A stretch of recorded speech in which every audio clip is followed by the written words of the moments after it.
자, 이번엔 나눗셈 알고리즘 한번 생각해 보겠습니다. 나눗셈을 하기 위한 하드웨어는 곱셈하고 똑같습니다. 우리 앞에서 본 것처럼 나눗셈을 하기 위해서는 이 곱셈에서 썼던 것처럼 A 레지스터 그리고 이제 Q 레지스터 이 두 개를 합쳐가지고 이게 바로 이제 나눗셈의 P 재수가 들어가고 동시에 이제 결과가 들어가게 됩니다. 그리고 B 레지스터에는 나누기라는 디바이저 값이 들어가요. 그 디바이저의 비트 수만큼 시퀀스 카운터가 세팅이 됩니다. 그리고 이제 패러레더가 있겠죠. 이런 하드웨어를 가지고 나눗셈을 수행하는 것이고, 기본적으로 나눗셈은 계속해서 그 P재수에서 재수를 빼나가는 것이죠. 계속 빼나가는 것이기 때문에 마찬가지로 이 이진연산에서 나눗셈을 할 때에도 그냥 이 디비덴드에서 계속해서 디바이저를 빼나가면 되는 거예요. 빼나가면 되는데, 자, 그런데 하나 문제가 있습니다. 이게 종이 가지고 뭐 나눗셈 할 때는 뭐 별 문제가 아니던 것이 이 컴퓨터로 한정된 비트의 레지스터를 가지고서는 연산할 때 문제가 되는 게, 만약에 지금 나누고자 하는 요 피제수 이 값이 처음에 나누기 할 때 디바이저를 먼저 빼잖아요. 즉 앞자리에서부터 빼잖아요.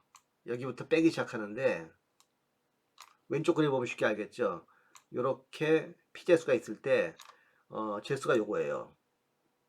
그러면은 이 피제수에서 제수를 빼나가기 시작하는데, 자, 빼나가려면 자 01110에서 10001을 빼야 되는데 B가 A보다 크죠.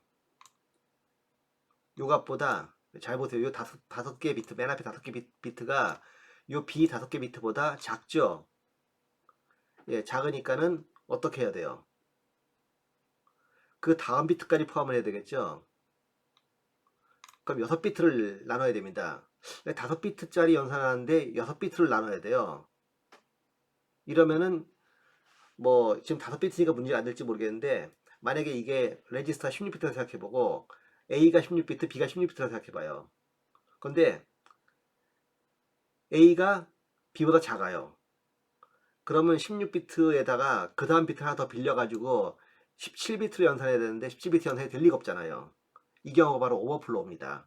그래서 나눗셈을 처리할 때는 제일 처음에 비트 수가 P 제수의 비트 수보다 비트하고 비교해 봐가지고 P 제수의 그 제일 처음 비트들이 P 제수보다 작으면은, 그러면 한 비트를 늘려가지고 연산해야 되기 때문에 비트 수가 레지스터 비트 수가 모자라요. 이런 경우가 바로 나눗셈의 오버플로우입니다. 언뜻 여러분들이 이제 머릿속에 생각하면은 야, 저게 뭔가 생각할 수도 있습니다.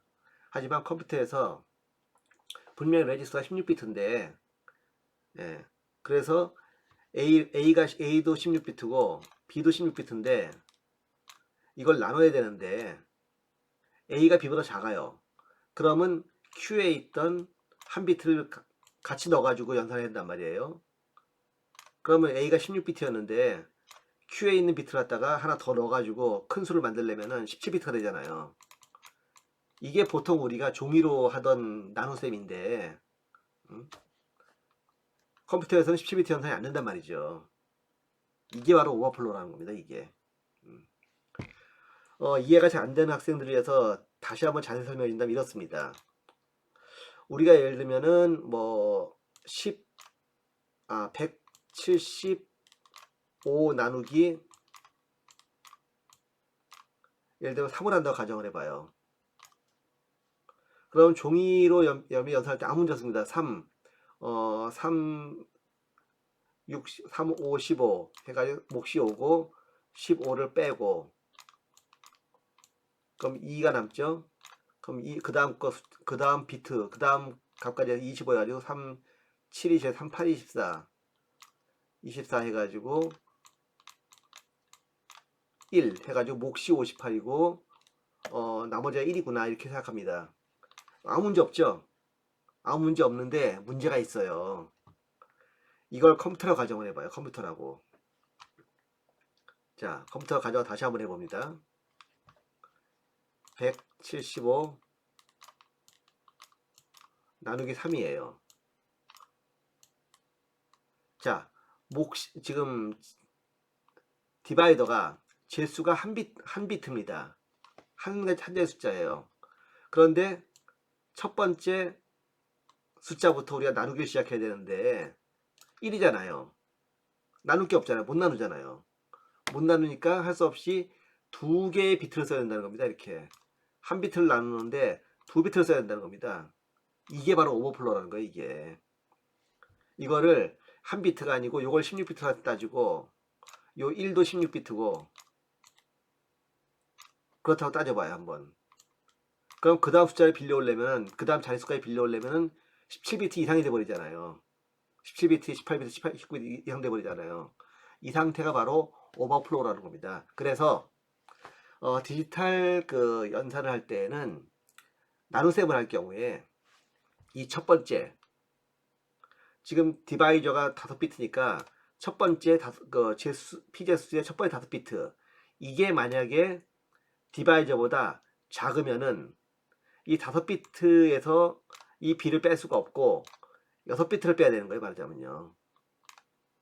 여기서 빼야 되는 겁니다. 그렇기 때문에 이 경우가 바로 오버플로우라는 얘기예요. 바로 이게. 이걸 여러분들이 이해를 해야지만 나눗셈을 하는 하드웨어에서 그 하드웨어에서 오버플로우가 나지 않고 나눗셈을 할 수 있는 알고리즘을 만들 수가 있는 겁니다. 자, 참 하드웨어 설계하기 힘들죠. 예. 우리가 그냥 생각했을 때 아무 문제 안 되는 게 여기서 문제가 되는 거예요. 예. 그렇기 때문에 나눗셈 할 경우에 왜 반드시 더블 프리시전을 쓰는지 그리고 더블 프리시전 썼을 때 왜 오버플로우가 이렇게 쉽게 나는지 분명히 숫자가 충분할 것 같은데 여러분들 실제로 나눗셈 해보다 보면 컴퓨터에서 나눗셈 해보다 보면 오버플로우 나버려요. 왜 그러느냐 바로 이런 이유 때문이라는 겁니다. 이게 이해가 잘 되지 않으면은 컴퓨터 설계하기가 조금 어렵다고 말할 수 있겠죠. 지금 설명을 듣고도 이해가 잘 안 된다면 여러분들 책에 299페이지 잘 보고서는 한번 잘 생각해 보세요. 왜 도대체 이게 오버플로우인가? 지금 다시 요약해 설명했습니다. 16비트를 16비트로 나누는데 나누는 게 나눠지는 것보다 커버리면은 그 다음 자릿수를 갖다가 가져야 되잖아요. 우리가 실제로는 16비트 플러스 16비트 32비트를 하는데 처음에 16비트를 갖다가 나눠야 되니까 그 다음 자릿수 가져야 되잖아요. 그럼 17비트가 돼버리니까 오버플로우라는 거예요. 17비트 연산을 할 수가 없잖아요. 하려면 32비트 연산을 해야지. 네, 그래서 오버플로우라는 겁니다. 그래서 그 오버플로우에 대한 처리를 해줘야 되는 것이 바로 나눗셈 알고리즘의 핵심인 거예요. 그거 말고 나머지는 뭐 그냥 일반 나눗셈입니다. 예를 들어서 여기 우리가 이제 AQ에다가 P 재수를 넣고 B에다가 재수를 넣고 나눗셈을 한다. 그러면은 지금 이제 본 것처럼 먼저 그대로 뺄 수가 없으니까 먼저 시프트를 시켜요. 맞아, 7비트를 만드는 거죠. 거기서 한번 뺍니다. 그 다음 단계 또 빼고 또 빼고 또 빼고 해서 이렇게 계속해서 빼면서 이제 연산을 하게 되는데 빼고 나면은 이제 2가 1이 될 것이고 결과 나오겠죠. 그러면 이 값은 이거는 이제 연산 결과에서 Q 값에 결국은 이제 나머지 결과에 들어가야 되는 값이니까 Q를 갖다가 여기로 보내줍니다. 요 이 값을 Q로 보내줍니다. 그러고 나서 이제 시프트를 해요. 하나씩.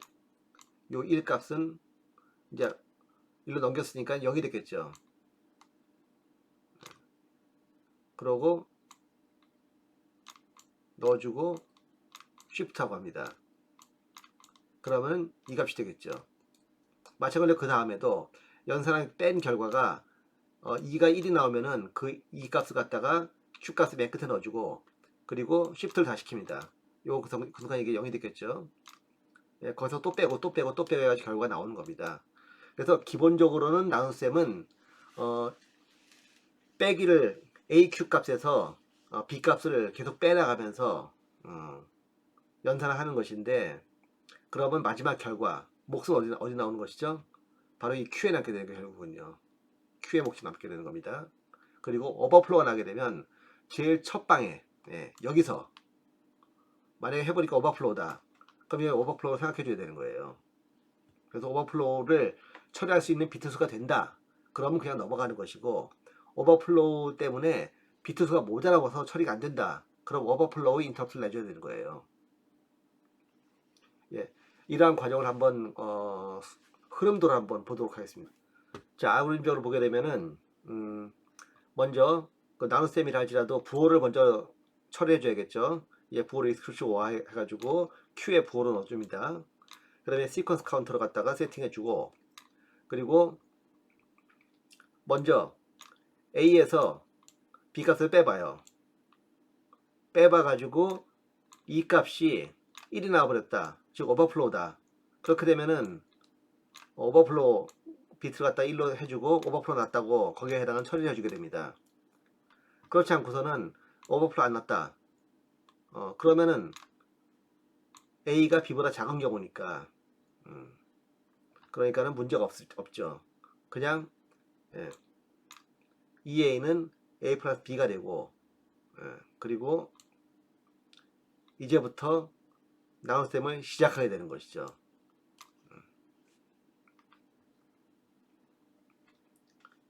자, 그러면은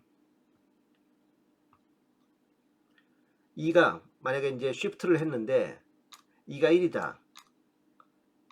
그러면은 그냥 A에서 B를 뺀 값을 A에다 넣어주게 되고, 2가 0이면은 앞에서 본 것처럼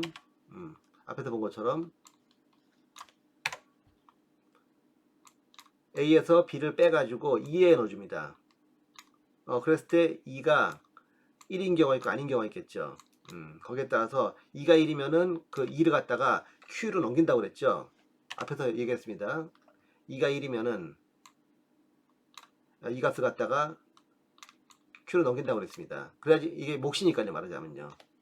예, 그래서 Q를 1로 세팅하고 그 다음에 SG를 바꾸고 SG가 0이 아니면 또 반복을 하는 겁니다. 그 다음 비트로 또 그 다음 비트로 그 다음 비트 반복하는 겁니다. 그래서 연산이 끝나면은 결국은 Q 레지스터에 요 값이 모여가지고 Q 레지스터에 결국 몫이 남겠죠. 그리고 나머지는 A에 남게 될 겁니다. 네, 이런 식으로 하드웨어적으로 나눗셈이 수행된다는 거 우리가 이렇게 흐름도로 볼 수가 있겠습니다. 여기서 제일 중요한 게 뭐라고 그랬죠? 오버플로우 처리하는 거라고 그랬죠. 오버플로우. 예. 오버플로우가 반드시 처리가 된다는 거 한번 주의하기 바랍니다. 자, 부동산 수점 연산에 대한 하드웨어 그 장치를 갖다가 알아보도록 하겠습니다. 우리가 보통 부동산 수점 연산을 하기 위해서 숫자를 표현할 때는 먼저 뭐 곱하기 뭐의 몇 승 이런 식으로 표현하죠. 이때 이제 승수를 갖다 우리가 n으로 표현하고 r 레디스를 갖다가 우리가 이제 기수로 표현하죠. 이게 10진수면은 10일 것이고 2진수면은 r이 2가 되겠죠. 그래서 일단 r이 얼마냐 하는 것이 이제 정해진 상태에서 숫자를 표현하게 됩니다. 컴퓨터의 하드웨어에서는 당연히 이제 r은 2가 되겠죠. 모든 하드웨어는 2진수를 표현하게 돼 있기 때문에. 그래서 일단 레딕스는 2로 생각합니다. 그리고 m은 이제 만티사에 해당하는 것은 우리가 말하자면 실수의 가수로 표현하는 것이고, 그리고 이제 지수를 우리가 표현할 수 있는 그런 방법이 필요하게 됩니다. 보통 이러한 그 부동산 수점을 표현하기 위해서 우리는 레지스터를 A 레지스터, 뭐 B 레지스터, Q 레지스터 쓰는 건 다 똑같은데, 다만 이 부동산 수점을 위한 레지스터라면은 이렇게 숫자와 절대값 또는 이제 어떤 2의 보수이거나 숫자와 부호만 표시되는 값만 있는 게 아니라 거기다가 더해서 덧셈 한다는 얘기가 아니고 거기에 붙여서 이 지수 부분을 표현하는 레지스터가 또 있습니다. 그러니까 부동산 수점 연산을 하는 레지스터는 따로 있는 것이고, 그 부동산 수점 연산 레지스터는 정수를 사용하는 레지스터보다 길 수밖에 없는 겁니다. 뭐 몇 비트까지 쓸 수 있냐에 따라 가지고 이 부동산 수점에서의 이 지수를 표현하는 레지스터의 길은 달라지겠죠. 그리고 요 가수 만티사를 저장하는 레지스터의 비트가 얼마냐에 따라 가지고 만티사의 정밀도, 즉 부동산 수점의 정밀도가 달라질 겁니다. 그걸 제외하고는, 즉 요 지수 부분을 연산해야 된다는 거, 이것만 제외하고는 그냥 정수 연산하고 똑같은 거예요. 곱셈을 하든 덧셈을 하든 뺄셈은 다 똑같은 겁니다. 예를 들어서 우리가 이제 덧셈이나 뺄셈을 한다 라고 가정을 하게 되면은 우리가 제일 먼저 해야 될 게 뭐예요? 일단 이 지수나 아니면은 그 AC 어큐뮬레이터 값이 0인지 아닌지 조사할 필요가 있죠. 일단 지수가 0이면은 이건 뭐 우리가 소수점 몇째짜리 이걸 생각할 수가 필요가 없으니까. 그래서 만약에 BR이 0이다. 그럼 뭐 더 이상 다른 거 볼 필요가 없습니다. 그냥 정수연산이니까 끝이에요. 뭐 할 게 없습니다. 만약에 AC가 요 A에 해당하는 요 부분이 0이다. 그렇다면은 역시 이것도 뭐 별로 우리가 신경 쓸 필요가 없겠죠.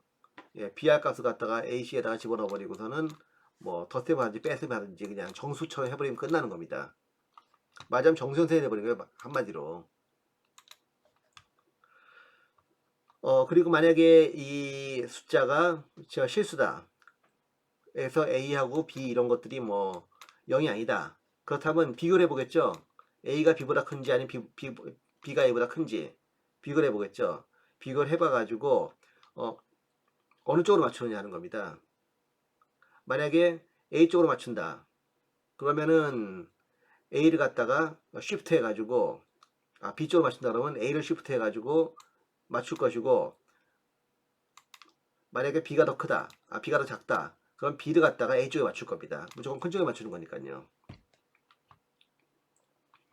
그런 다음에 이 만티사들에 대해서 우리가 값을 갖다가 조정을 또 해야겠죠. 각각의 부호를 확인하고 그리고 덧셈과 뺄셈을 수행합니다. 그런데 이게 부동소수점이기 때문에 덧셈과 뺄셈을 한 다음에 마지막에 뭐가 필요하죠? 예, 바로 정규화가 필요합니다. 정규화.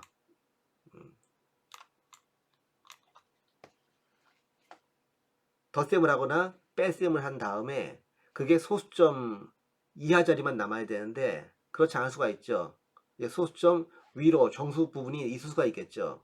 그런 경우에는 그 정수 부분을 갖다가 자릿수를 밀고, 예, 다시 말하면은 자릿수를 낮추거나 자릿수를 높여가지고, 그래가지고 제일 왼쪽이 소수점이 되게, 만티사의 제일 왼쪽이 소수점이 되게 맞춥니다.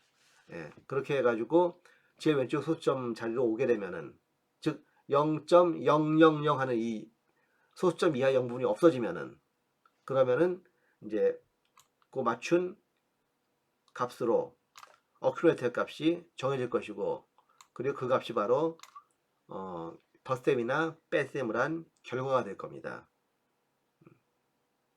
그래서 한마디로 플로팅 포인트 연산은 일단은 가수위치, 예, 두 개 숫자의 그 지수 값을 서로 맞추고 큰 쪽으로 맞춘다고 그랬죠. 그리고 덧셈 패턴 한 다음에 그 결과를 갖다가 다시 제일 왼쪽에 유 숫자의 제일 왼쪽이 소수점이 되게 다시 지수 값을 갖다가 줄이거나 늘리는 과정을 반복한다고 그랬죠. 네. 그걸 정규화라고 그러고 그 정규화에 의해 가지고 결과를 정리하게 됩니다. 뭐 사실 그거 빼놓고 이 부분 빼놓고는 그냥 일반 정수의 덧셈 뺄셈하고 똑같은 거예요. 그러니까 당연한 일이겠지만 곱셈이나 나눗셈은 똑같은 결과입니다. 결국은요. 곱셈할 경우에는 지수를 갖다가 덧셈을 하는 거죠. 물론 만티사 가수는 곱셈을 하면 되는 겁니다. 그랬을 때 곱셈 결과가 0.0을 넘어가지고 뭐 1점 얼마가 될 수 있겠죠. 그 이상이 될 수 있겠죠. 그럴 경우에는 이제 정규화를 다시 시켜주고, 결과가 뭐 0점 다음에 0이 또 생겼다. 그러면 shift left를 해가지고 제일 왼쪽이 소수점이 되도록 맞춰주는 것이죠. 그런 과정을 반복합니다. 곱셈 같은 경우에 보게 되면 결국은 두 개 지수를 더하죠. 그리고 만티사 갖다가 곱해요. 그런 다음에 결과에 제일 그 최초 비트가 0이 될 때까지,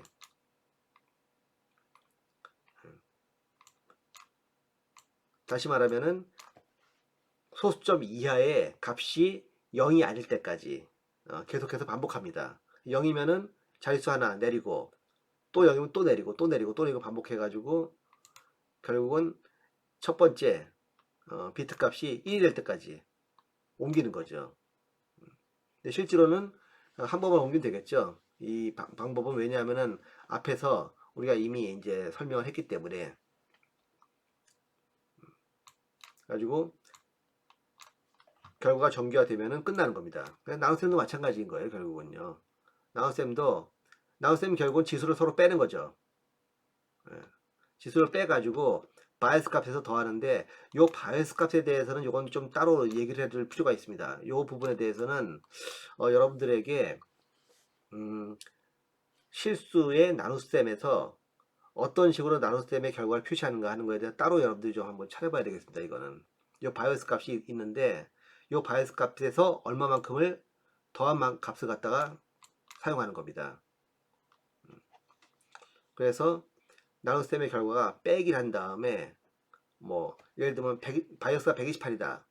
그럼 128에서 얼마 더한 값이 바로 이 최종 A 값이 되는 거예요. 예를 들면은 나눗셈을 했는데 결과가 예를 들면 지수가 예를 들면 2에 10승이 됐다. 그리고 바이어스 값이 예를 들면 128이다. 그럼 A에 들어가는 값은 138이 되는 거예요. 이렇게 값이 들어갑니다. 그런데 실제로 이 숫자를 쓸 때는 바이어스 값을 빼고 쓰기 때문에 이 값이 A 값이 지수 값이 138이 됐다 하더라도 이것을 실제로 읽을 때는 10으로 읽는 거죠. 왜 바이어스 값을 쓰냐면은 지수의 양수와 음수가 있기 때문에 그렇습니다. 우리가 보통 정수를 쓸 때는 앞에 부호 비트가 있죠. 부호 비트가 있는데 요 BR이나 AC나 QR에는 부호 비트가 없어요. 부호 비트가 없습니다. 그러면은 지수가 예를 들면 2에 예를 들면 마이너스 3승 이런 거 어떻게 하느냐는 겁니다. 이런 거를 표현하기 어렵죠. 그래서 이렇게 그 만지사 쪽이나 아니면 일반 정수처럼 사인 비트를 쓰는 대신에 바이어스를 쓰는 겁니다. 바이어스를 써가지고 잠시 좀 다시 설명하도록 하죠. 예를 들면은 이 지수 부분이 예를 들면 이게 8비트다 가정해보자. 8비트. 그러면 최대값이 얼마죠? 2, 4, 8, 16, 32, 64, 128, 256이죠. 256인데 그러면 128을 기준으로 해가지고 128이 맞으면 2의 0승이 되는 겁니다. 그럼 2의 마이너스 3승은 마이너스 3승이 들어갈 때 어떻게 표현하느냐? 128에서 3을 빼는 거예요. 125죠 말하자면. 그래서 여기에 125가 딱 들어갑니다. 그럼 이거는 2의 125승이라는 뜻이 아니고 2의 마이너스 3승이라는 뜻이에요. 이게 만약 2의 6승이 있다. 그렇다면 이 A에 들어갈 것은 뭐죠? 128에다 6을 더한 거, 즉 134가 되는 겁니다. 이렇게 해서 지수의 음수하고 양수를 표현해요. 그럴 때 이 기준이 되는 이 값, 이거 갖다 우리가 뭐라고 한다? 이걸 바이어스라고 그러는 겁니다.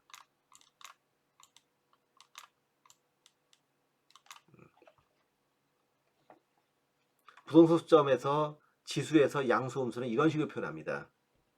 이걸 여러분들이 알아두면은 지금 이 바이어스가 뭔지 쉽게 이해할 수 있을 것 같네요. 뭐 그거 이외에는 그냥 일반 정수의 나눗셈하고 똑같다고 보면 됩니다. 자, 잘 알겠죠? 자, BCD 덧셈 할 경우에는 BCD 애더라고 하는 특별한 하드웨어를 씁니다.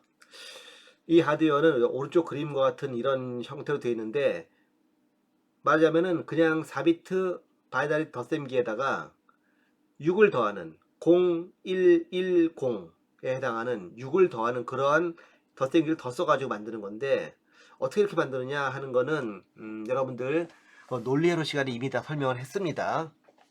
그러니까 논리회로 시간에 여러분들이 아마 요 회로를 그대로 한번 봤을 거예요. 만약에 BCD로 된 대문을 했을 경우에 10을 넘어간다. 만약에 K 값이 나왔다. 그래서 캐리가 나왔다. 그럼 캐리가 나오면은 그 캐리 값을 6을 더해가지고 그대로 BCD에 두 자리 값으로 만드는 거예요. 왜냐면 여기 우리 봤죠, 이미 봤지만은 덧셈한 결과가 0부터 9까지면은 뭐 그대로 BCD의 합도 바이너리 썸하고 똑같이 가는데, 만약에 바이너리 썸이 10이 됐다 그러면은 BCD 썸은 0이 되고 자릿수가 하나 1이 올라가야 되는 것이죠.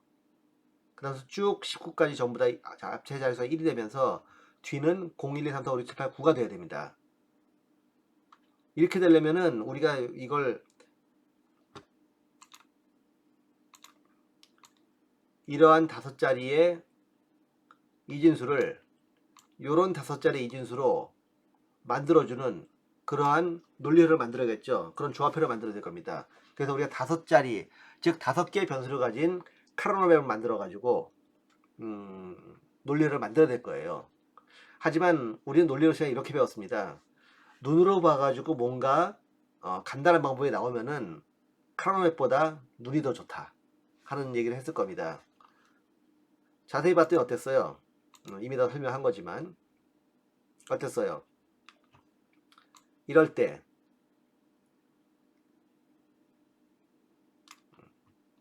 그리고 AND 이럴 때 비록 오버플로 K 값이 즉 캐리가 안 나와도 이렇고 이럴 때는 무조건 1이죠. 캐리가 나올 때는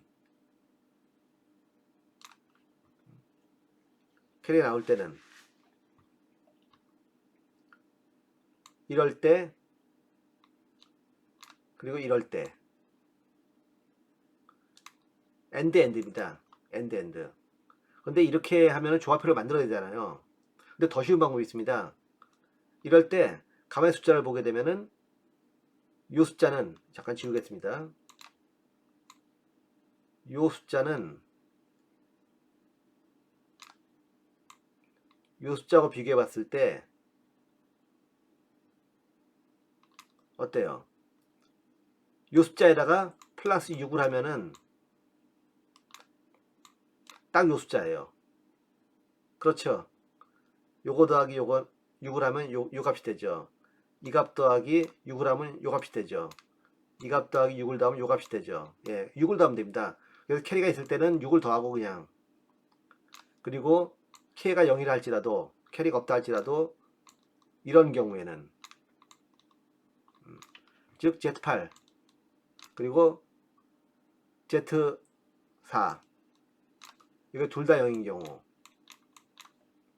그리고 Z8이 1이고 그리고 Z2가 1인 경우, 예. Z8 and Z2 요건 Z8 Z4이고, 예, 그런 경우가 전부 다 결국은 6을 더하는 경우입니다. 다 여기에서 6을 더하고 여기에서 6을 더하고 다 6을 더하는 경우입니다. 그렇기 때문에 이런 경우 그리고 캐리가 나오는 경우 6을 더해서 BCD 연산을 갖다 하는 결과를 나타낸다는 것이죠. 이미 논리로 시간에 다 얘기했으니까 한번 여러분들이 다시 한번 짚어보기 바랍니다. BCD 감상기를 만드는 건 더 쉽죠. 앞에서 봤던 이 회로에다가 만약에 M이 1이면은 그냥 BCD에 9의 보수기 갖다 넣으면 되는 거예요. 그냥 간단하게 9의 보수기야 여러분들 뭐 옆에서 보는 거지만은 BCD의 9의 보수를 만드는 거는 그냥 우리가 4개의 입력을 가지고서는 4개 출력을 만드는 조합표를 만들면 되는 거죠. 그 결과가 이거예요. 요 회로 갖다 앞에 붙이면 끝입니다. 굉장히 간단하죠.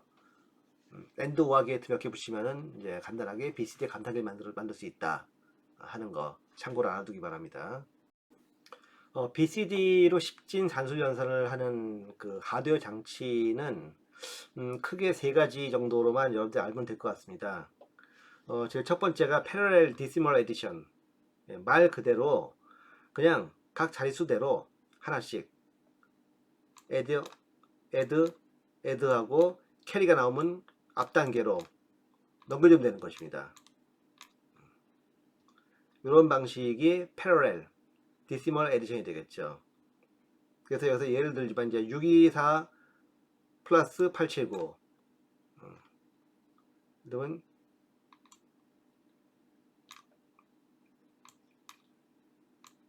624 그 다음에 8, 7, 9 요것을 더하는 그러한 이제 연산할 경우에 1자리는 1자리대로 더한 다음에 캐리가 발생하면 앞으로 넘겨주고 10자리는 10자리끼리 연산하고 캐리 발생하면 앞으로 넘겨주고 그리고 100자리는 100자리대 연산해 가지고 캐리 발생하면은 이제 캐리를 넘겨주는 이러한 결과로서 처리하는 방식. 그래서 한마디로 BCD 헤더 앞에서 말한 요 BCD 헤더 있죠. 이걸 갖다가 차례대로 연결해 가지고 동시에 각 자릿수별로 동시에 연산하는 이런 경우가 이제 말하자면 Parallel Decimal Addition 하드웨어입니다. 두 번째 경우는 이제 시리얼로 하는 거겠죠. 시리얼로 각각의 BCD 값을 갖다가 하나씩 자릿수별로 시리얼을 하나씩 연산하는 것이죠. 첫 번째 자리, 두 번째 자리, 세 번째 자리를 하나씩 A에서는 각 자릿수를 한꺼번에 연산했습니다만은 여기서 애더가 하나이기 때문에 각 자릿수별로 하나씩 연산하고 그 다음에 하나씩 연산하고 또 그 다음 자릿수를 연산하는 이런 방식입니다. 그래서 캐리가 발생할 때마다 다시 룩백을 해주는 거죠. 세 번째 방식은 여기 보이는 것지만 한 비트 한 비트 비트 바이 비트 연산하는 겁니다. 그래서 한 비트 연산해 가지고 썸 넣고 캐리 발생하면은 넘겨주고 하나 시프트 시킨 다음에 또 그 다음 비트 연산해 가지고 썸 넣고 캐리 돌려보내주고 또 그 다음 비트 연산해 가지고 썸 넣고 캐리 연산해주는 이런 방식으로 계속해서 돌아가는 겁니다. 그래서 패러렐 같은 경우에는 말하자면 한 번만 연산하면 되지만은 시리얼 같은 경우에는 세 번 연산해야 될 것이고 그리고 이 올 시리얼 디시멀 같은 경우에는 총 몇 비트예요? 12비트, 그러니까 12번 연산해 주는 거예요.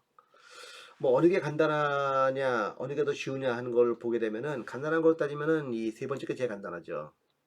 하드웨어가 복잡한 걸 따지면은 BC 헤더를 3개 써야 되니까 패러렐이 제일 복잡할 겁니다.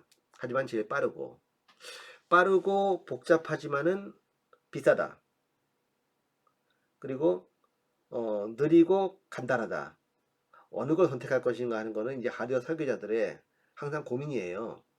이게 로우엔드를 지향하는 컴퓨터 그리고 하이엔드를 지향하는 컴퓨터 이런 컴퓨터들이 사실 굉장히 고민이 많거든요. 무조건 비싼 걸로 만들기도 어렵고 그렇다고 무조건 싸게 만든다가 너무 느립니다.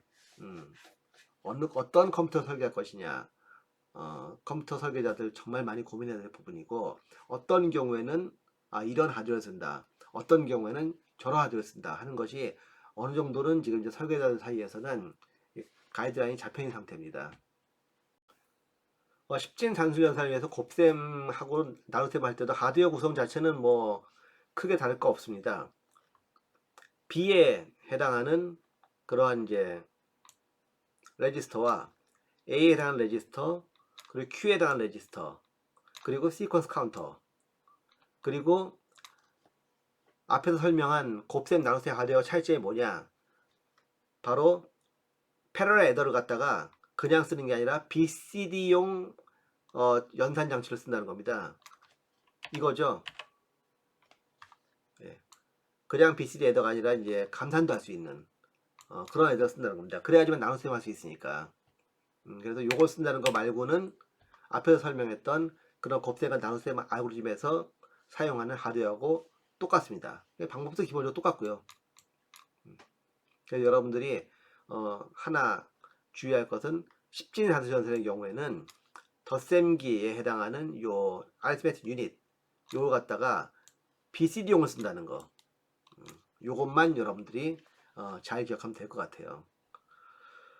실제로 지금 그 컴퓨터 뭐 말하자면 여러분들이 지금 쓰고 있는 뭐 인텔 프로세서 CPU라든가 아니면 AMD 프로세서 아니면 리스크 프로세서들이 10진 연산을 전용으로 하는 그런 하드웨어를 갖추는 경우는 별로 없습니다. 사실은 BCD를 그만큼 안 쓴다는 얘기인데, 그래도 BCD에 대한 설계는 경우에 따라서는 활용도가 높으니까 여러분들이 알아두는 것도 괜찮겠죠. 예. 이상으로 컴퓨터 산술 연산 알고리즘 그리고 거기에 사용되는 하드웨어에 대한 구조를 설명을 했습니다. 자, 이걸로 10장을 마치도록 하죠.